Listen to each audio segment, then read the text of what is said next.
This is the funk bass your mom will appreciate. Isn't it terrific?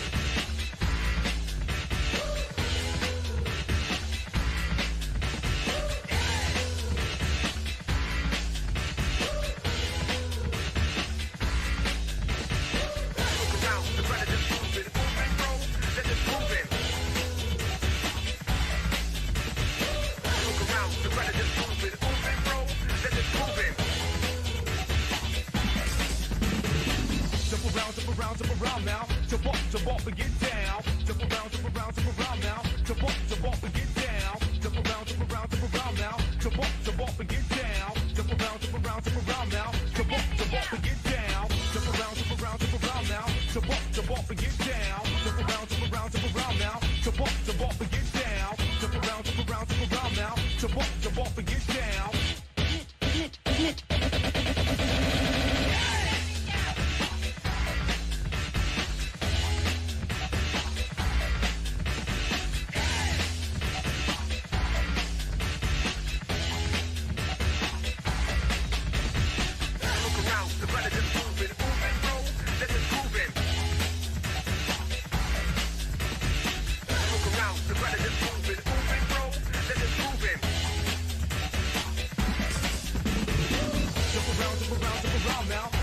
Jump up and get down. Jump around now. Jump up and get down. Jump around now. Jump up and get down. Jump around now. Jump up and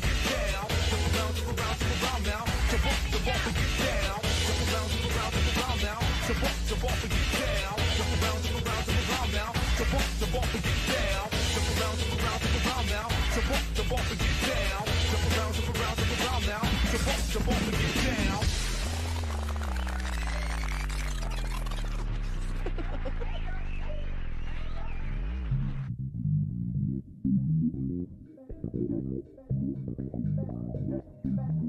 Come on.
This is the funk bass your mom will appreciate. Isn't it terrific?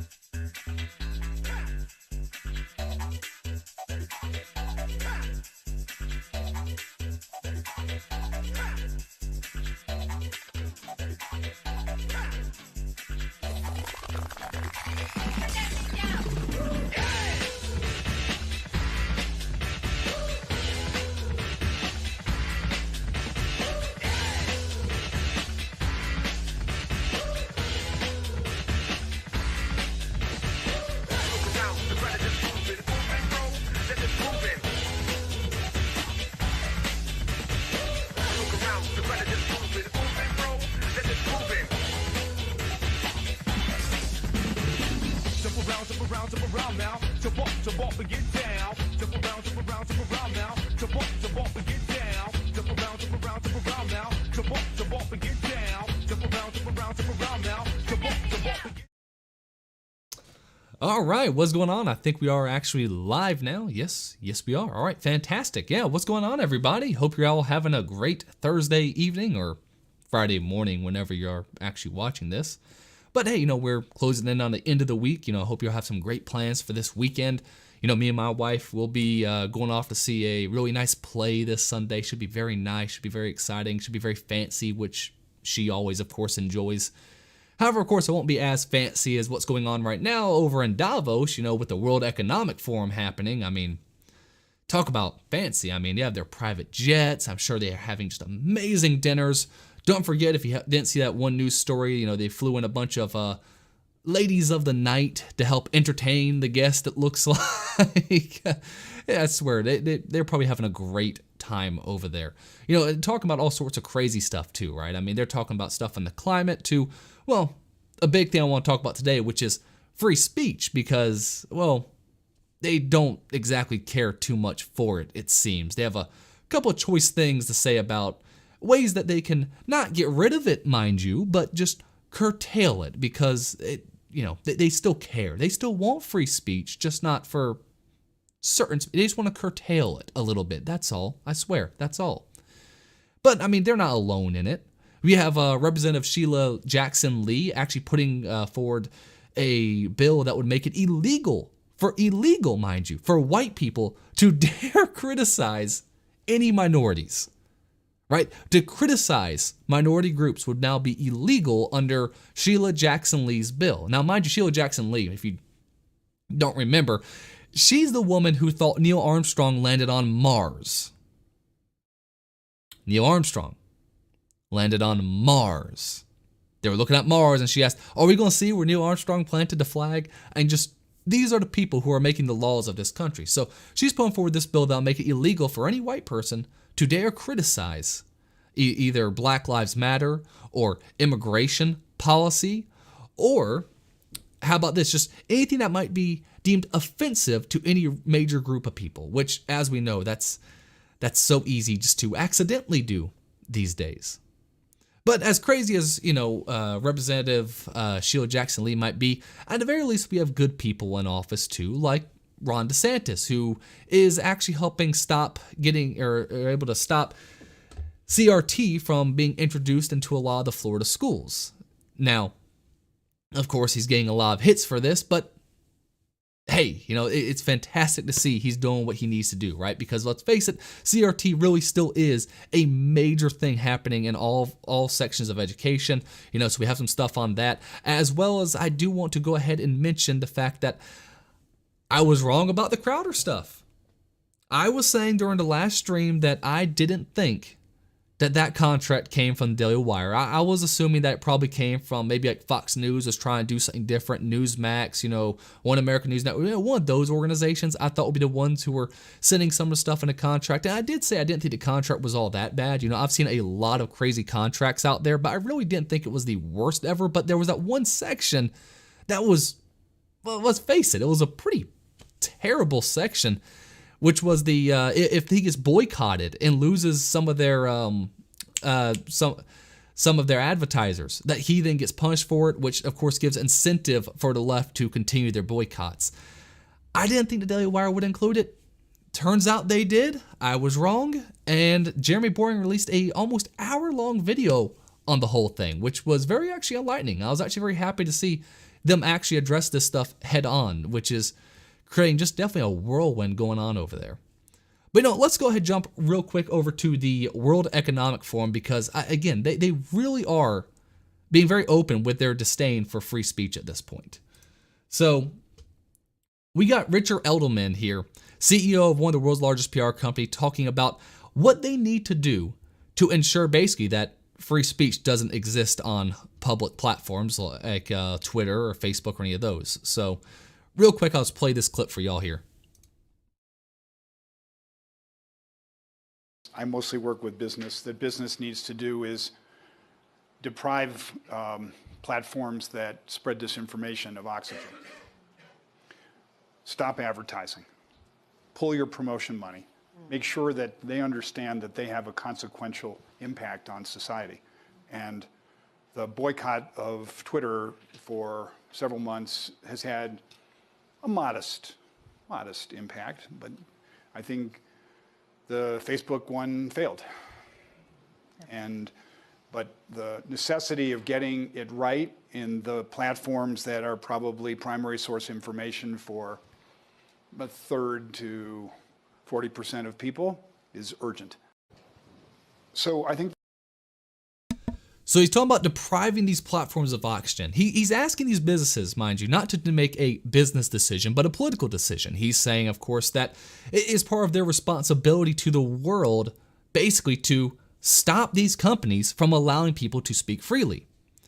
Now, that this isn't crazy for the World Economic Forum to believe. It was last year, actually, they had Julia Grant here from the Australian E-Safety Commissioner. So, this tells you a lot about Australia, that their E-Safety Commissioner would say this right here, and I'll play this quick clip for you. It's binary when it doesn't need to be. So I think we're going to are finding ourselves in a place where we have increasing polarization everywhere, and everything feels binary when it doesn't need to be. So I think we're going to have to think about a recalibration of a whole range of human rights that are playing out online, from freedom of speech to the freedom to, to be free from online violence, or the a recalibration of free speech. They've been talking about this for years now.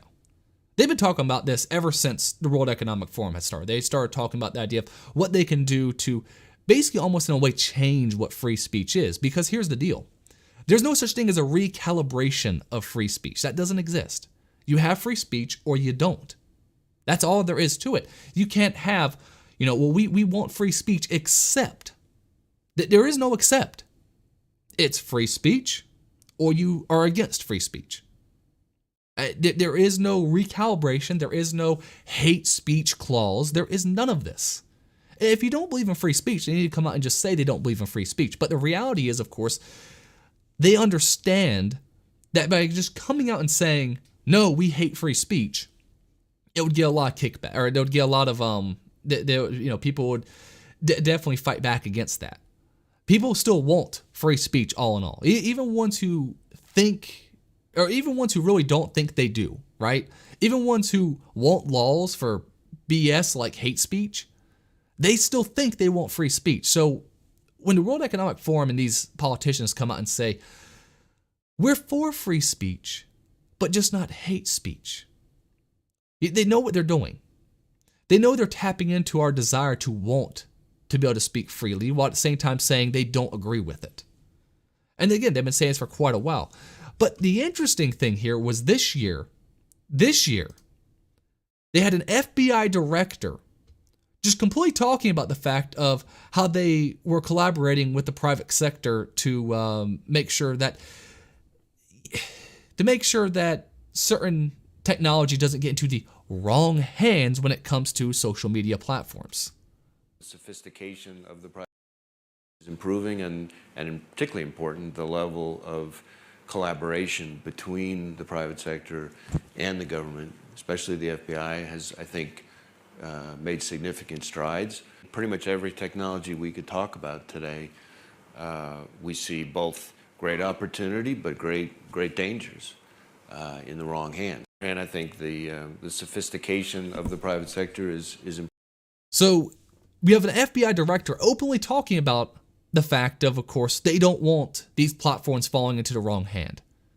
Of course, wrong hands implying people like Elon, who, even though he's not perfect when it comes to free speech, I'm pretty much a free speech absolutist. I pretty much believe that if it's legal, it should be allowed. That's my opinion. I think if it's legal, it should be allowed. If you have opinion you want to voice, it doesn't matter how terrible it is. It doesn't matter if it's something like what Kanye was saying. As much as I disagree with that stuff, the reality is you have a right to say it. You have a right to believe it. You can't make it. And here's the thing. If you think that people will start spreading disinformation about stuff like a flat earth or some crap, listen, people have a right to be stupid. You can't arrest someone for being stupid. You can't kick someone out for being stupid. It's absolutely ridiculous. But what it is these people want to start trying to do things like hold the platforms accountable for what their users say. And that's one of the things that, some people have talked about. How can we hold the platforms accountable? It's why whenever they have what they deem hate speech showing up on these platforms, they go in for committee hearings and stuff like that for Congress, because they want control over these platforms. They want these platforms to, in a way, if they're held responsible for what people say on there, then the government has an easier time at getting them to take off things they don't like. The reality is, though, if they're really a platform, a social media platform, Twitter, Facebook, YouTube, whatever, if you're a social media platform, you should not be held accountable for anything anyone says on your platform. Now, if you're a publisher, that's totally different, right? I mean, we all agree, I think, that if you're publishing content and what you say is wrong, then you should be held accountable for that. But if you're just a platform and someone posts something, then that's the person who's pushing disinformation, not the platform. At least that's what I think a reasonable person would say. What they want, though, is for a world to be where the platforms can be held accountable for what the users say. Therefore, the platforms now have incentive to start curtailing what people can say on their platforms. They want to turn the platforms into publishers, and they want to control the publishers. So it's no surprise that you have people, again, an FBI director, as well as, of course, again, like we showed before, last year, the Australian e-safety commissioner, or large PR companies. They have all these people together because they want to find a way to curtail our ability to speak. They want to curtail our ability to actually have an open dialogue. And the funny thing is, they don't do this with other platforms, right? You can make the argument that, phones, if phone carriers are in a way are kind of like a platform, they can't be held accountable for what I say. If I pick up my phone and call someone to get some drugs or something dropped off at my house, it's not Verizon who's a third party to this. All right, they're just a platform I was using to communicate to this other person. Yet they're trying to make this special rule for social media companies, a way they can actually hold the social media companies accountable for what their users say in order to have the social media companies crack down more on the users. And most of the social media companies are all for it because, well, once you get in bed with government, that's when you start getting all the kickbacks and all the subsidies. And I mean, you make a ton of money. Let's be honest. You make a ton of money if you get in bed with government. I mean, look what happens in the energy sector all the time. You make tons of money. So what they're doing over here at the World Economic Forum, when they're talking about a lot of stuff involving social media, mind you, the World Economic Forum is a bunch of politicians and, of course, a bunch of rich elites, people who have major control in our society. Unfortunately so, of course. So when they're saying stuff like this, you have to understand that these social media companies are looking at this and knowing where the winds are turning and are going to start obviously becoming more and more strict. I won't be surprised if YouTube starts becoming more and more strict over the next coming years. Just wait until next presidential election. Next thing you know, you say one wrong thing, gone. I mean, it already is a little bit like that, but watch it become a lot more strict than it already is. But again, it's not just the World Economic Forum doing this stuff. It's not just the World Economic Forum who is pushing a lot of this nonsense. You have representatives here in America, Rep. Sheila Jackson Lee, introducing a bill to criminalize some forms of hate speech, because obviously hate speech is such a real thing. The bill isn't just about hate speech, though. The bill is talking about criticizing things as far down as immigration policy, saying that, of course, is hate speech towards people coming across the border, which obviously is nonsense because the people coming across the border could be of any race possible. I mean, there's plenty of white people who live in Mexico. I'm just saying. Mexico isn't just one race, and neither is anything in South America. There are a bunch of different races down in South America. But criticizing stuff like immigration policy under this bill would also be illegal. Criticizing Black Lives Matter, a political arm for a Democrat Party, would be illegal. And again, this is a woman. Just so you have a reminder, this is a woman who at one point in her career was talking about how Neil Armstrong landed on Mars. We're not talking about someone who's the brightest bulb in the box, right? She's already on the lower end, yet still she keeps getting elected to office. I mean, that is insane that she can still be elected to office. But let's look a little bit at this. Texas Democrat Representative Sheila Jackson Lee introduced a bill to combat white supremacy by criminalizing certain forms of hate speech. After the ill-fated attempt by the Biden administration to monitor American speech, it should not say monitored, it should be to censor American speech, because as we know, that is exactly what they were doing. It's what the FBI admitted to doing. It's what the Twitter files showed they actually did. They requested certain people to be removed from the platform. That is not monitoring American speech. That is censoring Americans' speech. Jackson Lee introduced the Leading Against White Supremacy Act of 2023 to assign criminal punishments for certain forms of quote-unquote hate speech. The bill language is broad and could result in people facing criminal charges for sharing hateful content, including on social media. Under Jackson Lee's bill, a person engaging in white supremacy-inspired hate crime, then when white supremacy ideology has motivated the planning, development, or perpetration of the act, that constitutes a crime or were undertaken, and the furtherance of activity that, if effectuated, would have constituted a crime. Good Lord, that is a weirdly worded bill. That's just a word salad there for the most part. Basically, what's saying that if you were the one who was saying the comments that could have possibly led to the act taking place, then you can be held accountable for it. Even if what you said, here's the thing. What if you said something simply like, man, this immigration's getting out of control. I really wish someone would do something about it, because this immigration is just out of control. Too many people are coming into the country, so I wish someone would do something about it. And someone took that as, oh, I need to go up there and, eliminate a bunch of people who are immigrants. You could be held accountable for that. Because they would easily point to, they already do this with like Tucker Carlson, right? Where they point to him saying, oh, he's the reason why these people hate immigrants, or he's the reason why people hate people of color, or whatever they say, right? I mean, they already do this as is.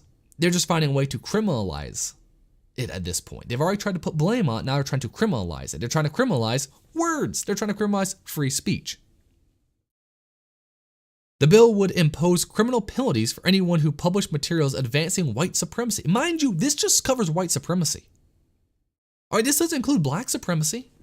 We've had multiple black supremacist attacks. You had that officer who Biden tried claiming was killed by a January 6th protester. It turned out, no, he was killed by a black supremacist who ran him over with a car.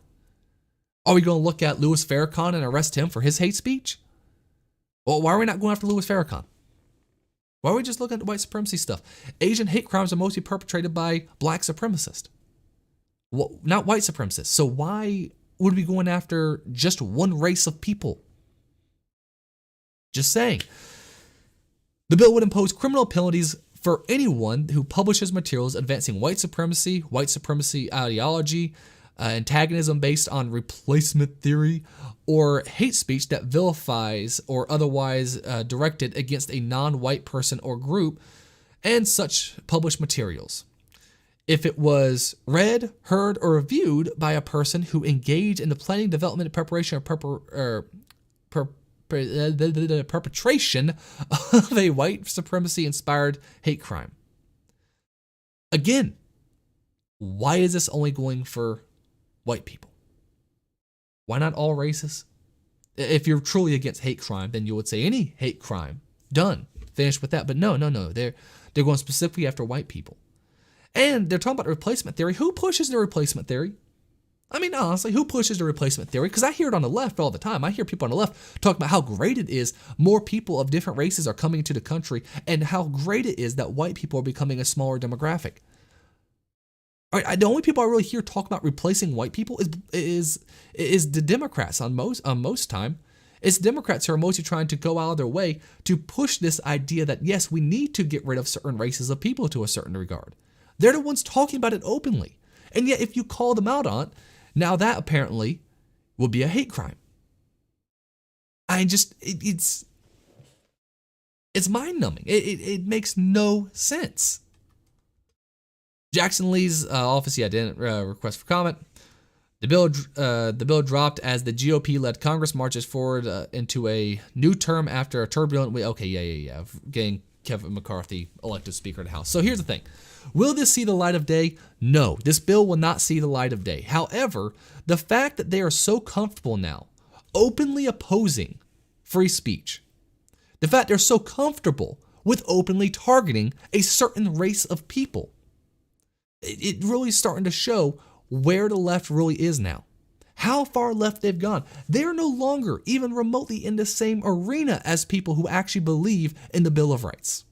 And what Bill of Rights do they actually believe in these days? Do they believe in the First Amendment? No, of course not. During the lockdowns, they arrested people for going to freaking church.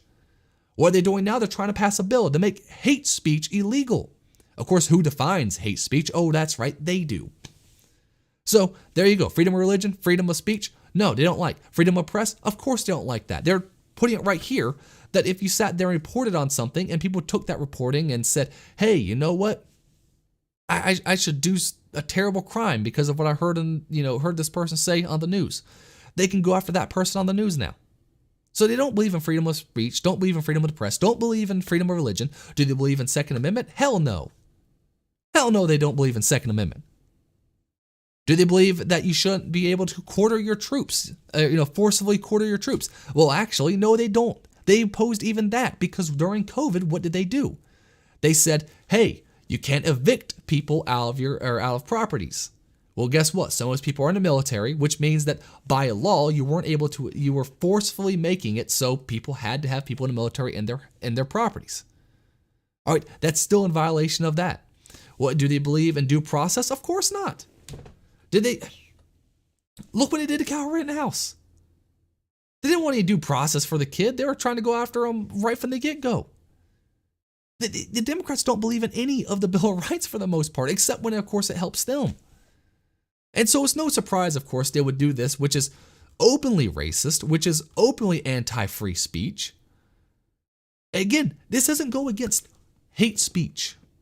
This goes against hate speech perpetrated by this race of people. That's all the bill says. And she's totally open about it, and I've seen multiple Democrats come out in support of it.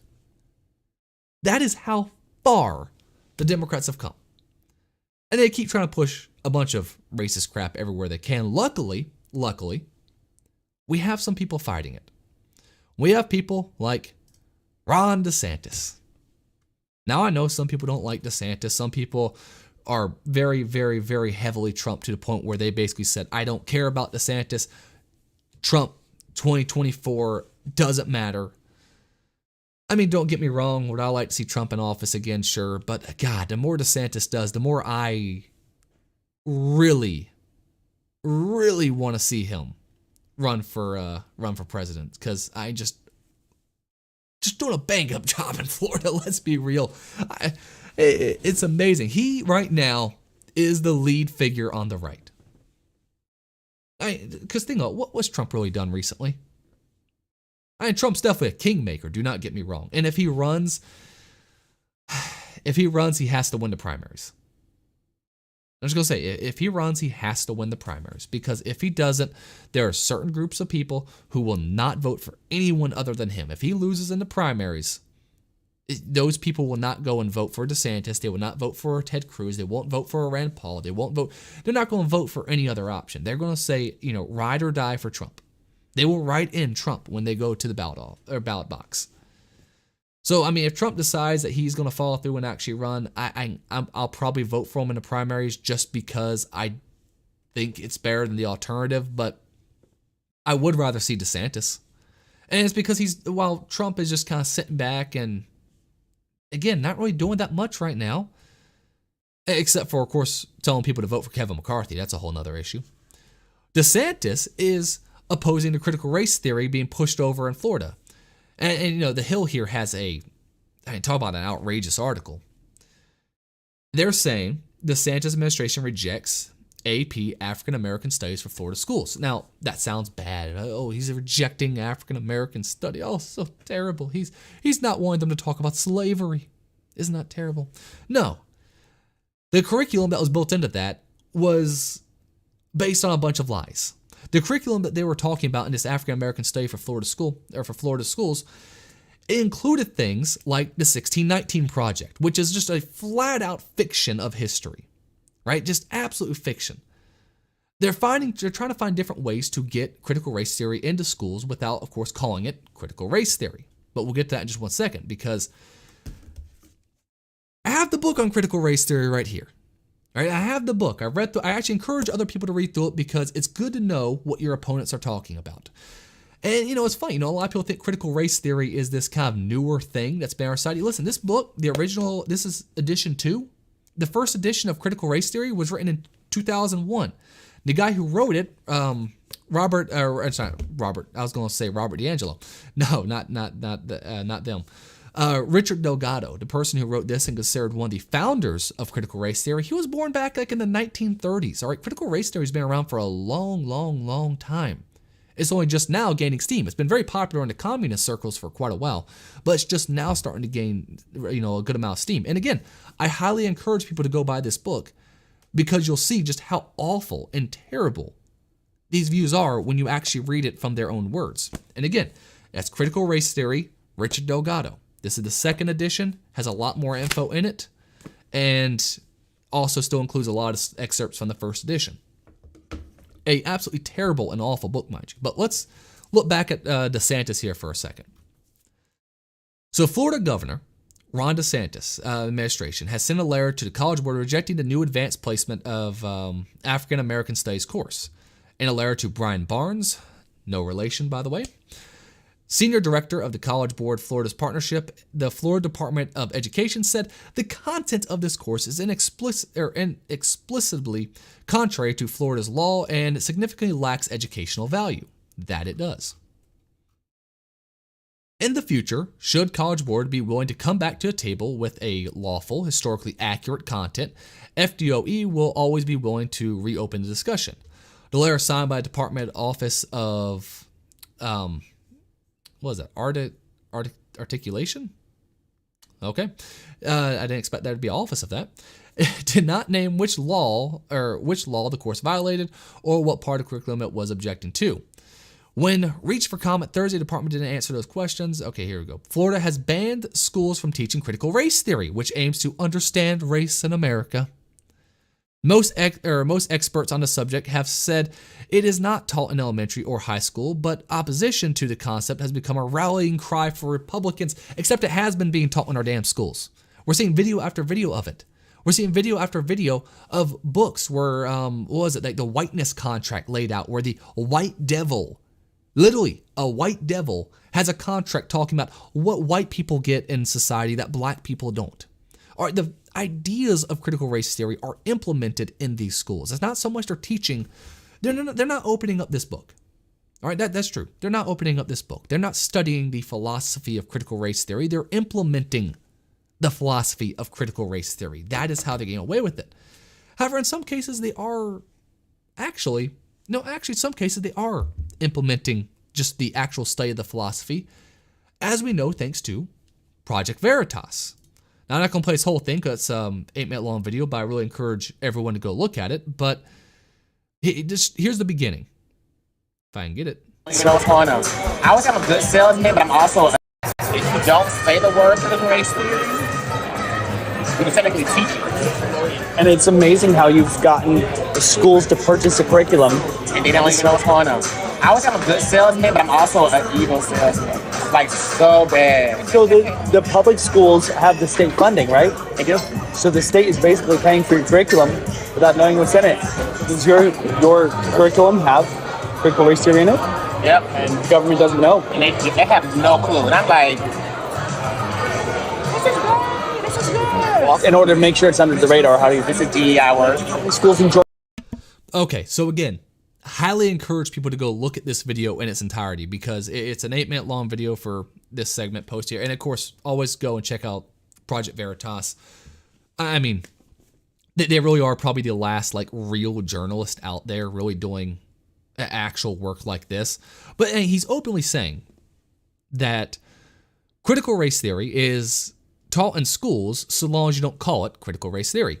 He said, of course, that he's a good salesman and a bad salesman because he's, of course, pulling kind of a bait and switch here. He's saying it up as if, hey, we're teaching the kids about just history. And they're inserting the philosophies and teachings of critical race theory in there without them ever knowing it. And he even asked them directly, so does your curriculum have critical race theory in it? What does he say? Yes. Yes, it does. So they are inserting critical race theory wherever they can. They are asserting, and the reason is because, and I've said this in a lot of videos, and I've had some people ask, what do I mean by this? But they aren't against discrimination. They aren't. And you'll learn this if you actually do read through critical race theory. If you actually do look at stuff like the book, Anti-Racist, I think, by Ibram X. Kendi, and look at some of the writings of like Robert DiAngelo, a lot of these people who are in the critical race theory scene, what you'll find out is they're not against the ideas of discrimination. What they are and what they believe in and what they've constantly said, I think it was Ibram X. Kendi that was the one who mostly said directly that the only cure to past discrimination is future discrimination. These people don't look at what was going on in the 1960s and 70s as evil because of the actions themselves. They looked at it as evil because they were the ones affected by it. All right, if you're following me there, it's they believe that discriminating based on immutable characteristics, can be righteous and can be good if done in a righteous way. That's what these people believe. They believe that discrimination can be used in positive ways, like what they do, of course, with college admissions, where they sit there and say, hey, you know what, or if you're from this part of the world, if you're from Asia, it don't matter if you came from a poor family, rich family, if you're from Asia, you have to score a higher grade on your SAT, all because of the way you look, all because of who you are. They believe that discrimination is okay so long as it's for a higher cause. And again, read the book Critical Race Theory. They talk all about this in it. They openly discuss this. This idea that the only way they're going to fix the evils of the past is to sit there and take those evil actions and use it against the people who they deem unworthy of having what they have today. Which, of course, in this case is, well, let's be honest, it's mostly white people. So, again, you have this director openly saying that he's embedding critical race theory into their lessons and finding a way to incorporate that into the school's curriculum without the government even knowing about it. So when people get on Ron DeSantis here for for rejecting the African American studies and saying, well, it's African American studies, it wasn't critical race theory, it was African American studies. How can you be against that? It's because elements of the study, of this particular lesson plan they put forward here, this particular curriculum, had critical race theory in it. It doesn't have to directly say critical race theory for it to be critical race theory. They incorporate it into the lesson as is. All right, and again, anyone who's actually looked at what they are teaching in schools and actually, especially talked to some of these teachers who are willing to talk about it, there's a lot of teachers out there who will talk, well, not so much openly, but who will tell you privately some of the lessons that they've had to teach and how they really disagree with it. It's amazing what's going on. But again, I always says go. We have people like DeSantis who are standing up for it. I really wish more Republicans would actually stand up against this, because you want to talk about what's going to really come back to bite us here in the long haul. Stuff like this. Critical race theory in general, this racial divide we have in our country in general is going to really come back to bite us. I thought, I grew up in the 90s. I really thought, hey, we were coming through this. Our friends who were black, we made all sorts of terrible jokes at each other, and we all laughed about it. We all laughed about nonstop. When I was doing boxing, I was like one of the only white people in the whole boxing gym. We were making so many, the way the Hispanics would make fun of the blacks and the blacks make fun of the, man, you could not put that on. You couldn't put that on HBO. I'll tell you what, it was some terrible jokes being made back and forth. But we all laughed and we all got along. But what's happening now is you have these kids in these schools who are being taught to hate people based on the color of their skin or feel guilty because of the color of their skin. And then what's going to happen when you have all these people telling these kids, yeah, it's great. Black Lives Matter, Black Power, hey, just, hey, praise Black History Month, all this stuff. And yet the white kid's going to sit there and raise his hand because he's not going to have the historical context, or he's not going to have the historical connection to say, wait, why can I not say white power? Why can I not say this? I'm not saying you should. I'm saying all of it's bad. But when you allow one but not the other, you're going to have some people growing up who are going to be wondering, wait, maybe our side should be doing the same thing. Now, I don't think so. All right, I will make this very clear. I don't think so. I plan on raising my kids the way I was raised, where, you treat everyone good till they prove you wrong. It doesn't matter what the race is. But I worry. I really do worry. That's where we're going. And of course, in the comments below, you can let me know what you think on this. But I really do worry we're moving to a world where there'll be more racism. Not just from one race in particular, but from all races. Because we're constantly being told to focus on it. We're constantly being told to focus on the past instead of moving forward into the future. We're constantly being told, hey, you only have what you have because of what your forefathers did and my forefathers, yada, yada, yada, yada. The reality is we could pull that for anything. I mean, the French didn't originally own France. They conquered France. Are we going to sit there and get on them? Are we going to get on any group of people? If you go back in time long enough, you will find atrocities committed by everyone. That's why we have the whole idea of, the son shouldn't suffer for the sins of the father. But these people do believe that so. These people do believe that the children who might have, in their eyes, benefited from injustices in the past should be punished directly for things they had no connection to. And if you think those kids are just going to sit there and grow up and fully take it, I don't think so. I think they're going to start rising up, but I don't think it will be for good. I think they'll start rising up in their own kind of defensive way, and you're going to end up having more racism than ever before. And I don't want that. I don't want to have to worry about that going forward. All right, and stay on the topic of schools. Let's pull this story up right here. So I was sent this earlier today, and I haven't read through the entire thing yet, but this kind of pertains to both what we're talking about now, the idea of free speech as well as, of course, what's happening in our schools. So school boards are increasingly restricting comments from concerned parents raising free speech concerns. So basically what they're doing here is at these public hearings, these town halls, basically, these school board meetings, I couldn't think of the name all of a sudden. At these school board meetings, parents are bringing forward books that their kids are reading. And they're saying directly, hey, this is what is in my child's library. And of course, what's in there is absolutely terrible, right? I mean, I can't repeat what they're saying on YouTube, and yet it's being handed out to elementary school kids. Now, the school boards across the country are starting to say, let's put restrictions on what they can say. But, right here, governing bodies of schools across America are restricting and halting public comment amid conflicts with impassioned parents, worrying lawmakers and free speech advocates, according to a new report. Earlier this month, a school board meeting in Greeley, was it supposed to be Colorado? Colo? I don't know, maybe a typo. Began with another revision of the public comment policy, limiting citizens' opportunities to address the board down to 2 minutes. This was the fourth revision in the last year, with each iteration lowering speaking times, according to Washington Post.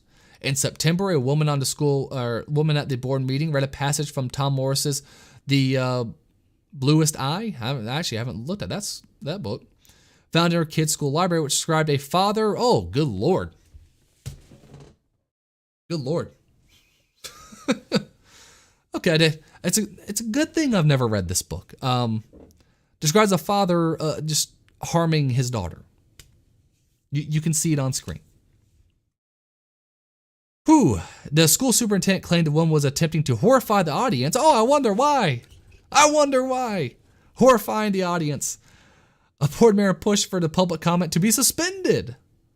The board's president said that this call was not seriously considered, but admitted they had consulted with lawyers to survey the constitutional protections. Oh man, so here's the thing. This school boards are elected appointments, right? You elect your school board. You have basically elected officials saying, hey, we're going to hold a school board meeting. By the way, we're going to restrict what you can and can't say. They're trying to find ways to make it so you can't bring up actual issues to them because, well, for one, they know this stuff's happening in school. She says, they're just trying to horrify everyone around them. Yes, they should be horrified. Why would you not be horrified if a book like that is in your elementary school? I mean, there's other books that are just as terrible, that are just as awful, mind you. There's books like oh god, what was that book? I can't think of it all of a sudden. It basically told children how to use sex apps like Tinder and Grindr, right? You had some that depicted actual sex acts, depicted actual sex acts that they were handing out to just elementary school kids. So yes, it should horrify parents. But the thing is that these people on the school board, they know this stuff's happening. They know this stuff is happening, but the problem is they agree with it. And it's no surprising, right? It's not surprising at all, right? I mean, how many cases do we have to have of teachers abusing students to actually realize that, yes, we have a major problem with abusers becoming teachers because abusers go, of course, where the kids are. And, well, let's face it, people are putting them in school and then not asking a single question about it. They're outsourcing parenting basically at this point, not just going there for an education. If you're just sending your kids saying, hey, learn math, learn science, learn English. I can understand that. I'm not sure if that's what we'll do. We might homeschool our kids. I don't know, but I understand that. But now parents are sending their kids to school with the expectation that teachers will teach them the moral values that they need for the rest of their lives instead of teaching their moral values themselves.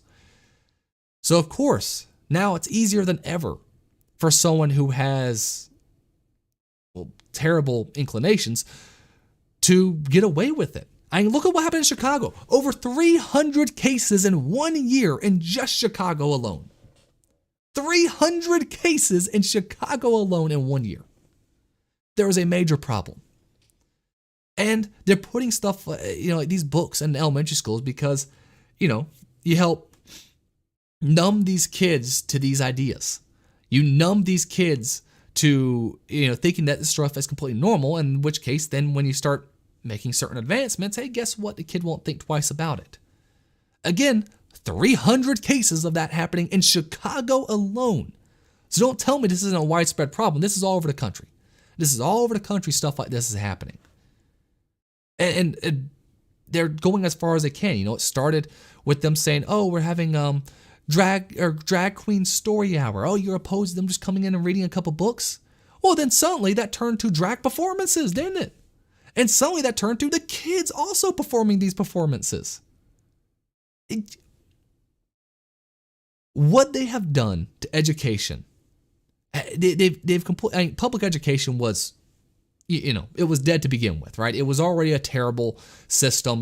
No one had good things to say about public education, but now it's gone from not just being not the best way to educate your kid, but now it's becoming just an actual challenge in your kid's way, right? It's now stopping the education of your kid. It's actually directly harming your kid. It used to be we would say that, okay, it goes really good homeschool parents, private schools, religious schools, public schools, but they all were considered at least positive in some way, shape, or form. And they all came with their own kind of disadvantages and challenges about them. But now, public schools aren't even in the realm of helpful anymore. Now they're just straight up hurtful. Now they do nothing but harm a child's potential, not help it. They try to keep putting these kids in boxes. They keep trying to expose them to crap like this. They're not allowing them to properly develop. They're not allowing them to actually learn anything substantial. They're not teaching them real philosophy. They're teaching them crap like this. And parents now coming out and being against it. Well, what do you know? Now you have them trying to stop parents from even talking. 2 minutes? 2 minutes is all you get? Really, 2 minutes? 5 minutes, I would say, is probably short but fair. 2 minutes, what are you going to say? And not only that, but there's some school boards across the country that basically said, hey, we're cutting off the mic. You can't talk because you said a naughty word, even though that naughty word, of course, was in an elementary school. So if it's okay to tell a 10-year-old that, why the hell is it not okay to tell a bunch of adults that? Just absolute insanity. Do not send your kid to public school. Do not send your kid to public school. Oh boy. Oh boy. Well, I do want to end on something kind of simple here. So, last week talked about the files that were offered to Steven Crowder, right? The contract that was sent to him, and how he said that.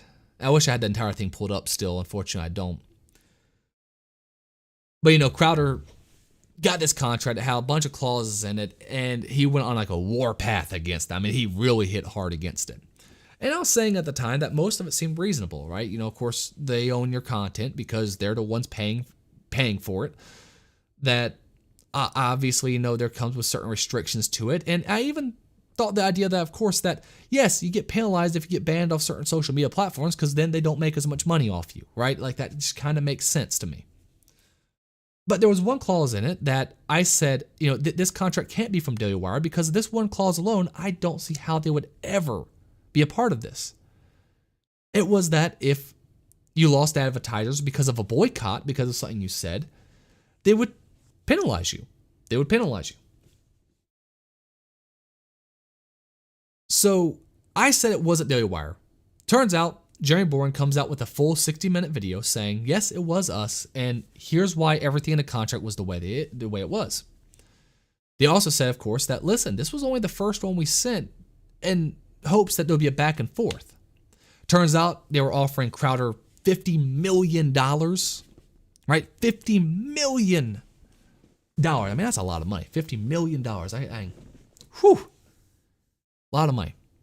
But even Jeremy said that, listen, with this being the initial offer, he expected to probably pay anywhere probably from 60 to 75 million because, of course, of the back and forth that would typically go on in contracts. He also said, of course, that, stuff like, oh, well, he's already demonetized off YouTube. So, Steven Crowder was saying that, oh, I'm already demonetized on YouTube, which means I'm already going to take a penalty here. And Jeremy Boring just said, I mean, if you just tell us that, we'll take that part out of your contract. Done deal. So now there's a bunch of fighting back and forth. Candace Owens was recently on Tim Pool's show just tonight, actually, and was really going against Crowder. Apparently, Crowder is going to be on Tim Pool's show next Monday, which that should be really exciting to see what he has to say. But I'll be honest. As much as I disagree with some elements of the contract from the Daily Wire, I just don't see. I don't see how the contract was all in all that bad. I'm sorry. I know a lot of people want to sit there and jump on the hate Daily Wire train, and I get it. There was parts of that I definitely disagreed with, but I don't know. It didn't seem like it was all that bad. All right, the penalties that were in there, for the most part, a lot of them made sense. The only one, again, that didn't make sense was that they lost advertisers basically because of boycotts. And the problem with that is, of course, that then the left wins because they'll boycott all day long. And again, I didn't think Daily Wire would put that in there because, of course, they've been boycotted multiple times and they typically fight very hard against it and say, screw you, we're not changing. They didn't tell Matt Walsh that he couldn't continue to put stuff out like What is a Woman and oppose the trans movement just because of the people who tried boycotting him over it. They didn't tell Michael Knowles the same deal, basically, when he was opposing a lot of stuff like gay marriage and, again, the trans movement. And I think it was Michael Knowles who cost them the Harry's advertisement. Might have been Matt Walsh, but I think it was Michael Knowles. And what did they do? They started up their own razor company. I mean, they really were like, we are not punishing our people for believing something as simple as that. But in the contract with Steven Crowder, they said they would punish him with it. Now, again, maybe that would have been worked out had there been back and forth. Now, I will say this. Steven Crowder put another video saying that, or with a audio recording of his conversation with Jeremy. I think that's kind of sleazy. Not gonna lie. The recording took place you call him up with the idea of fixing the issue. And instead, you are trying to entrap him. You are trying to get him By the act of you recording him, you are trying to get him to say something, man. Come on. I really worry that Crowder is just trying to use this as a way to launch his own platform in competition with the Daily Wire, rather than, of course, saying, hey, let's all just work together.